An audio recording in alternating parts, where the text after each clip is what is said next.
One fun thing to do with watercolors is abstract patterns. These can be really therapeutic and meditative.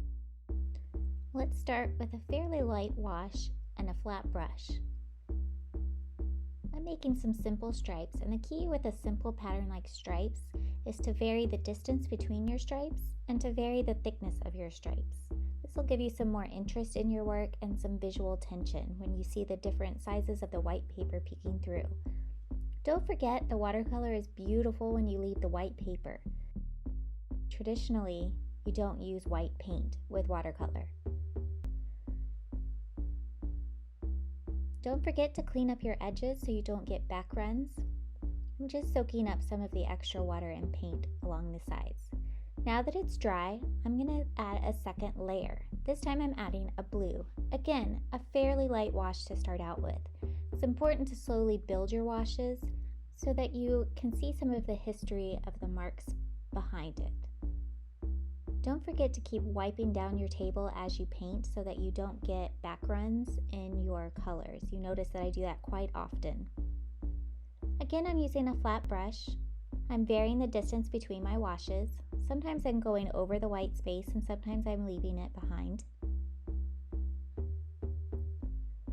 Now, if you're using a good quality paper, every layer that you add on, even if you brush over it several times, won't pull up the layer below it. Many new painters are frustrated with watercolors because they can't figure out how to layer without pulling up layers underneath.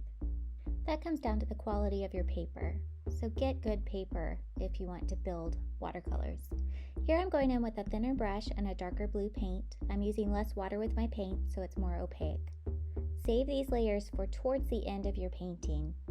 It's easy to go too dark too fast, and then you can't recover. Here I'm playing with a little bit of a variation to my pattern, just putting in some vertical stripes. In the end, I decided I didn't like it, so I covered it up and painted it as a solid shape. Notice that my paper, while mostly dry, had a little bit of dampness in some spots, so some of the lines are bleeding, and I like that variation. This is a simple, straightforward pattern of stripes, so any kind of detail will be really important and stand out. Again, I'm still leaving some of the white of my paper. I find that that's a really beautiful highlight in watercolors. Here's the final product. You'll notice I stuck to a mostly analogous, almost monochromatic palette. Next, let's look at some complex stripes. This is building more on our patterns and layers. So we'll start out with a wet on wet technique, again with a sturdy piece of watercolor paper, good quality. My favorites are Fabriano and Arches. You can watch my video on paper if you need some tips. I'm going in with a blue wash with a good bit of water in it. I want my dots that I'm adding in to diffuse and spread. I don't want them to be really defined. This will be my most background layer, so I just want it to be subtle and add some texture.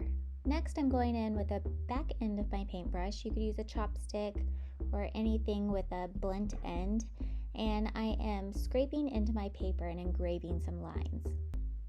Next, I'll go in with another wash.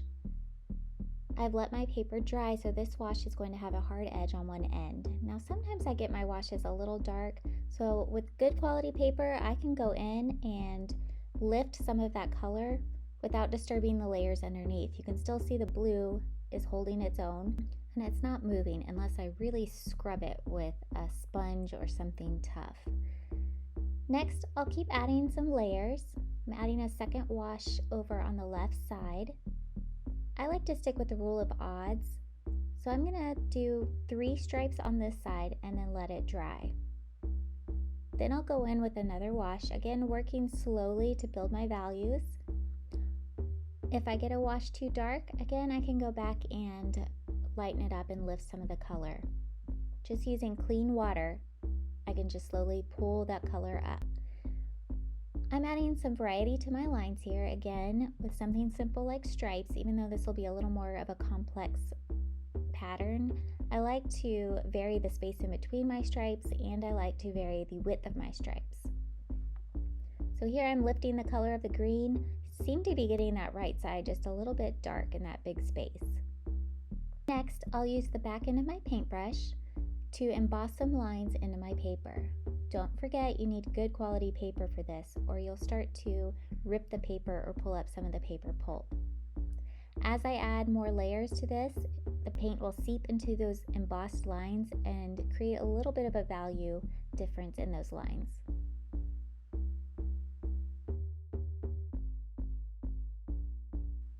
As I continue building this painting, I'm slowly building up my layers of color using blues and greens.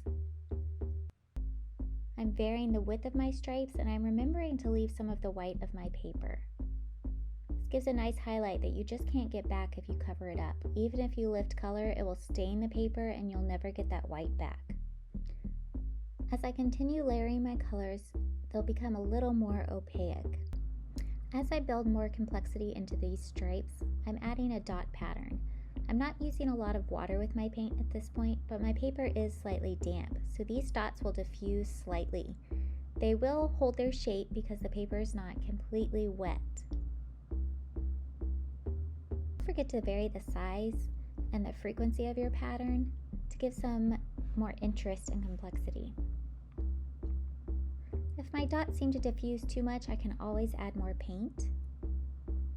If I want them to be a little more diffused, I can run along the edge of my dots with a little bit of clean water, and I won't disturb what's underneath.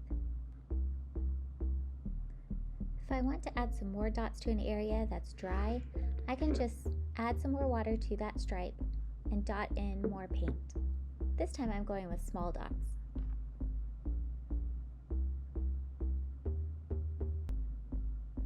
I'll add in one more. I like to use the rule of odds quite frequently, especially with new painters. It gives a little visual tension to your work, so I'm adding a fifth stripe of dots. Lastly, I'm using a small brush, a liner brush, and adding in some dark blue lines. These have a little bit of wave to them to break up some of the straightness of my stripes below.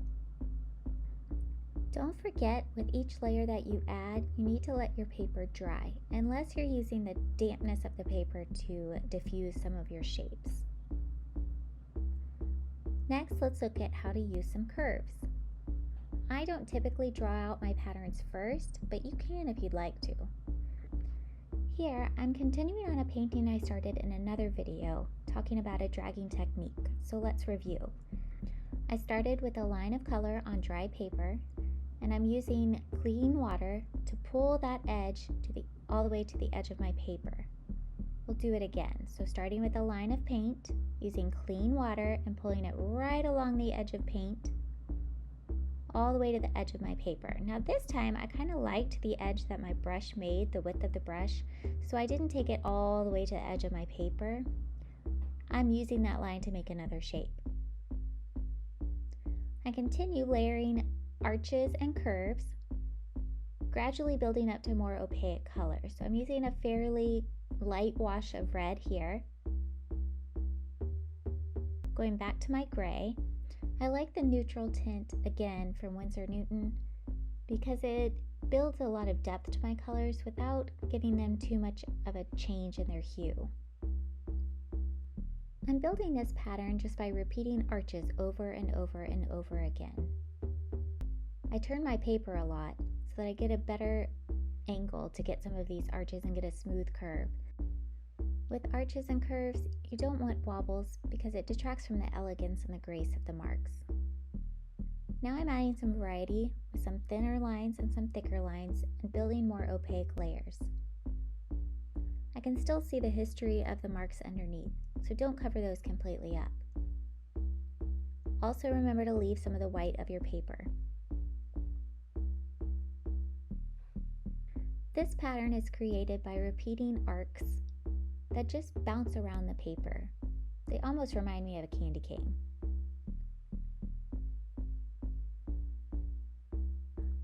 These shapes are repeating and in the same monochromatic color palette, but I am using different reds as I go.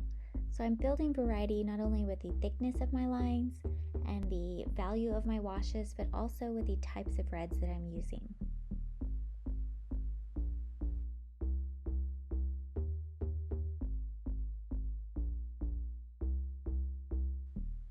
As I continued to build this painting, I noticed it was getting very busy with thin lines, so I looked at some of the negative spaces. I looked at how I could paint some negative spaces in to frame in new shapes. Sometimes Sometimes, especially with an abstract piece or a repeated pattern, it's about looking at a different perspective to find your next approach.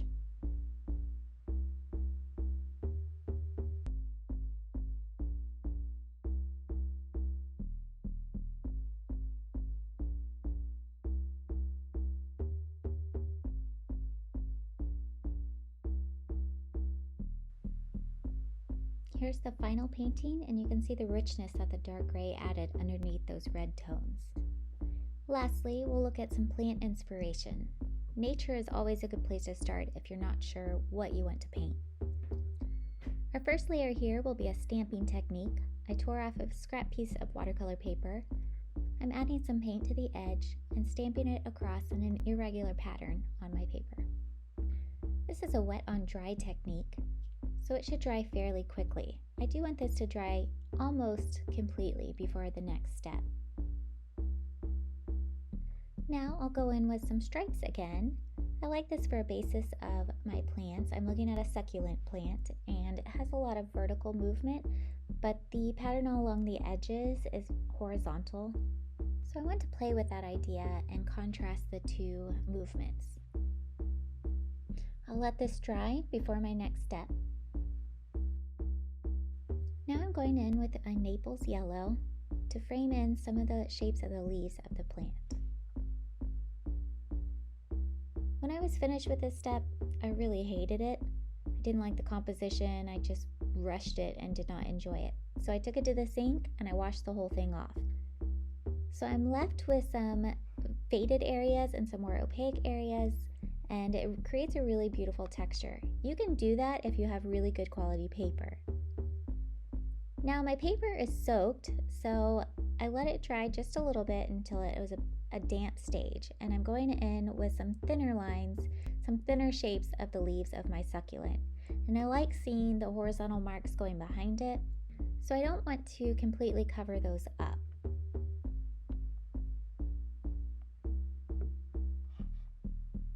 I'm gradually building up my layers with more opaque colors. And as my paper dries, my edges are going to become sharper and sharper. Watercolors are beautiful when you can contrast the softer edges and the harder edges. Now I'm adding in some areas of yellow. This will actually be covered up with a blue, but when you layer colors, as opposed to mixing them first, they can create a beautiful depth that's a little bit different from pre-mixing. So you'll see a little bit of a turquoise when I layer the blue on top of the yellow. It'll be a different turquoise than if I pre-mixed. Think about also, I have a lot of solid shapes here, but in the center left, I put in an outline of a shape, again to play with that negative space. Lastly, while my shapes were still damp, I loaded some saturated color at the bottom of my painting and let it seep up into some of my shapes. You'll see the variety and the detail it adds in the final picture.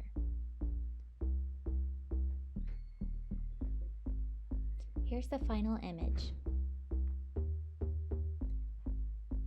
Here's some other images of other patterns that I've done in different color palettes and different marks.